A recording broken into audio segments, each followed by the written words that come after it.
इस कोरोना महामारी के कारण अगर किसी का वाकई में नुकसान हुआ है तो वो सबसे ज़्यादा नुकसान गरीब मजदूरों का हुआ है, जो रोज़ कमाते थे और रोज़ खाते थे, रोज़ मजदूरी करते थे। चाहे रेहड़ी पटरी वाले हो, चाहे रोज़ मजदूरी करने वाले हो, चाहे छोटे छोटे जो काम धंधों में, छोटे छोटे फैक्ट्री में काम करते थे, उन सब का वाकई में अगर कहा जाए तो नुकसान हुआ है।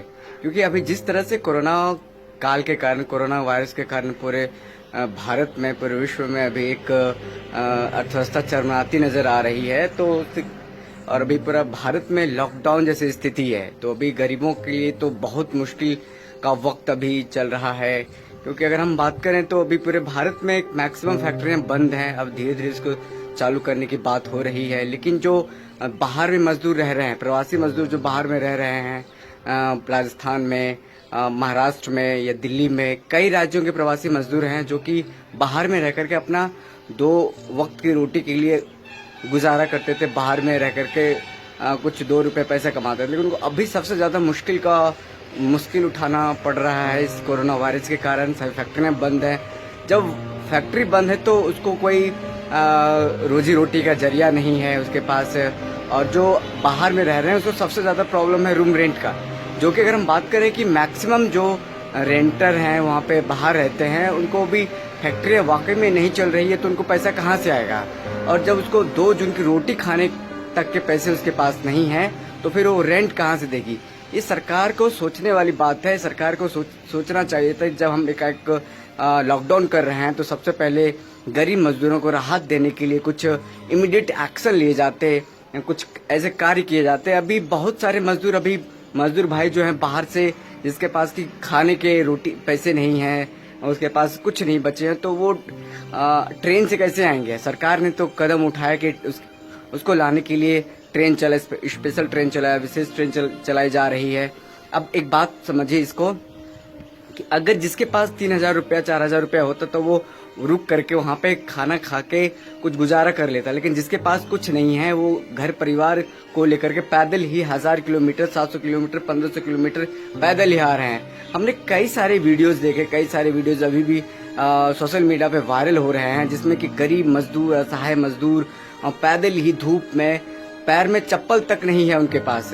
ये हालात हो गए हमारे गरीब मजदूरों का। ये हालत है अभी हमारे जो प्रवासी मजदूर हैं, उनका ये अभी हालत है। कई सारे सोशल मीडिया में अगर हम बात करें या फिर चैनलों में बात करें, तो कई सारे इसको लेकर के बहुत गंभीर मुद्दा उठा हुआ है, गंभीर मुद्दा बना हुआ है, रोज चैनल में दिखाए जा रहे हैं। सरकार तमाम कोशिश कर रही है, फिर भी कहीं न कहीं फॉल्ट है इसके कारण कि प्रवासी मजदूर जो भाइयों हैं, उनको ये मदद, सरकार की जो मदद है वो मदद नहीं मिल पा रहा है, नहीं पहुंच पा रहा है। लोग पैदल ही निकल पड़े हैं अपने घर, अपने गांव की, ताकि घर में जाकर के घर में कुछ 2 वक्त की रोटी मिलेगा, ताकि जिंदा रह सके। अगर उनसे पूछा गया कि बहुत बार मैंने सुना, हमने भी उनसे पूछा कि आप लोग क्यों आ रहे हैं, कुछ दिन बाद फैक्ट्रियाँ खुलने वाली है, कुछ दिन बाद काम चालू होने वाला है, तो उनका एक ही जवाब था कि फैक्ट्रियाँ चालू कब होगी इसका कोई पता नहीं है, लेकिन हमारे पास खाने तक के पैसे नहीं हैं, किराया देने के पैसे नहीं, तो हम कहाँ से गुजारा कर सकेंगे। तो रूम मालिक को, मकान मालिक है, उन्होंने बोला, साफ साफ कहा है कि आप खाली कर दें, आपके पास कोई काम नहीं है, आप पैसे कहाँ से देंगे, खाली कर दें। तो उन्होंने वो खाली करके वो जितने भी परिवार के साथ, अपने पति या पत्नी जो भी है, बाल बच्चे जो भी है, उनके साथ वो वापस अपने घर परिवार के पास आ। भारत की आवाज प्रवासी मजदूरों की खबरों को लगातार दिखा रहा है। जिस तरह से हमने तमाम खबरों को दिखाया आपको, चाहे प्रवासी मजदूर की हो या फिर कोरोना वायरस को लेकर के हो, तो हम रेगुलर आपको दिखाते जा रहे हैं, लगातार दिखा रहे हैं, और ऐसे ही आपका प्यार और समर्थन मिलता रहे, ताकि और आगे भी आपको खबर से रूबरू कराते रहेंगे। आप हमारे पेज को लाइक कर दीजिए। अगर आप फेसबुक पर देख रहे हैं इस खबर को, तो आप हमारे पेज को लाइक करें। अगर आप ये खबर यूट्यूब पर देख रहे हैं तो हमारे चैनल को सब्सक्राइब करें। धन्यवाद।